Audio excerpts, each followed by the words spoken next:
Have you ever had a creative block that you felt like would never end?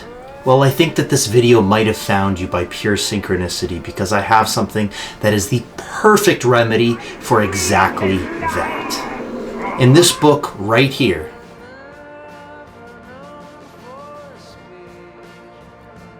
I came up with a way to tap into a seemingly endless amount of ideas. So much so that my world record right now is coming up with 37 ideas in under an hour. And I'm going to be explaining in this video exactly how I do it. And I am making this video and I'm sharing this video because more people need to know about this and I want to share it. So if you're a writer working on your next book and you're looking for a new idea for your next novel, here is an option. If you're a seamstress and you're creating designs and dresses and things like this, then this is something that you can use. If you are a chef or you are a cook, maybe this gives you the next greatest idea for your greatest recipe to impress the likes of Gordon Ramsay and Remy Ratatouille himself. I have rewritten the script way too many times and I have a burning bit of perfectionism in my head. I've probably rewritten the script at least like 6 times now. So I'm just gonna try and make this as short and as sweet as possible and make it to the point because I wanna convey and make known at least how to do this process, and I'm going to explain it to the absolute best of my ability, if I can, with fun little flashy little graphics and things like this. So keep watching.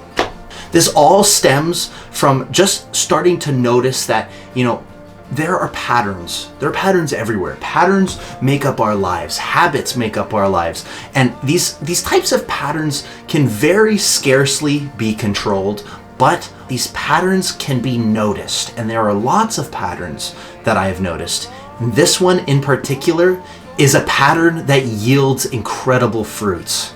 I notice every single time that I step into the shower that I get all of my craziest, most magnificent ideas, and whenever I get a crazy, magnificent idea, even the crappy ones, especially the crappy bad ones, they go right into this book. And I want to put an emphasis on these bad ideas because these bad ideas are so essentially important in the creative process, because like an old house and an old faucet inside of this old house, you need to clean out the creative pipe, so to speak. So you want those bad ideas to flow just out of the pipe as much as possible, write it down, get it out of your system, and then as soon as you've done that, you can allow these clean and fresh ideas to come. So this is the first thing that we want to do, is to get out all of these bad, quote unquote, bad ideas and go from there. The next thing we want to do is we want to consciously recognize, I want you to consciously think to yourself right now, where is a place that you can still adequately achieve something, you can achieve a task, but you have allowed your mind to wander in these spaces. You could say this is a shower. You could say this is walking a dog. You could say this is in a hot tub. You could say this is on a treadmill. These are some of my places and they might be yours too. And I say that because of November 27th of 2024, I actually came up with these 37 or 36 ideas. And it was all because I was running on the treadmill. It was a late evening, just like any other. But for some reason on this day, I had this understanding like, I have to stop, I have to recognize this because there's something here to this. There's something here to this. And so I ended up running as fast as I could, just like a dog with the zoomies. I'll just run outside of my house and I'll run around the block or I'll go downstairs and I'll run on the treadmill for the next hour, and then I'll just let things happen. And in doing so, this was when I came away with this very video idea, this very practice, and this very skill that I'm hopefully in some way conveying and passing over to you. And see, once we find this kind of space, we want to make sure that our minds aren't being occupied by anything else consciously. Like I can say that we want to sort of cultivate a little bit of solitude here. So you want to find a little bit of a sacred space that you're on your own. Maybe you're at the gym, but you have to be on your own and you can't be near or with your smartphone. This is going to completely backstep any of the work that you want to achieve creatively, so you can't be scrolling, especially on social media. But if you're writing on this for ideas and you're collecting the ideas, that is exactly what we're aiming for here. I'm gonna put on screen a list of places that you can test for yourself after this video is done that may yield the results that you're looking for. Taking a shower, going skating, going for a drive on the freeway. Fun fact, this just so happens to be Steven Spielberg's favorite way to create ideas. Walking dogs, at a job, doing dishes, going to church, sitting in a hot tub, or sitting in a sauna.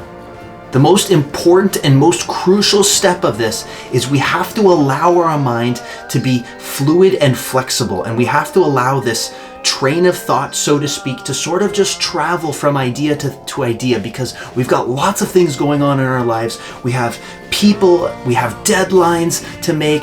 So I want you to think, okay, maybe your train of thought is, oh, I have all of these things to do, and then, oh, I have to reach out to Tommy Wilson, and then, oh, that's not a real person, and then I have to reach out to Jenny Wilkins. Jenny Wilkins is not a real person, and then all of these things, and then towards the very tail end, you'll come away with an idea. And even if you come away with one idea, this is a muscle that you can build and develop over time, and that's exactly what I've done here with this process.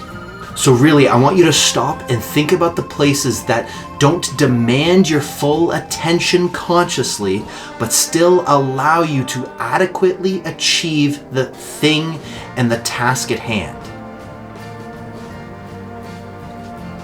Showering is the most common place, and it's one of the places where so many people come up with their creative ideas. And the exact reason for that is because they have sort of allowed their mind to slip into a space where they can just run amok with your thoughts, get completely lost in them, allowing them to just travel as you're still showering or doing whatever you need to do. There are tons of these spaces that currently exist, like I previously mentioned, so it's up to you to find yours. And if you're currently creating something for yourself, I want you to leave a comment down below what you're working on, because I'm going to be down below in the comments, and I'm going to try and help anyone else who is trying to sort of instill this practice into whatever they're doing, because once you make this work for you, and really it will work for you, you can just come away with so many freaking ideas. Like this book, this entire book is filled. This is less than a year. It's just ideas. Okay, so I hope that this has helped you, and if this has provided any kind of value to you, please do subscribe. And also, I'm not Banksy. Don't come after me. And so yes, thank you so much for watching, and I'll see you in the next video. All right, cheers. Okay, bye. Frankenstein, bye. Bye. Bye-bye.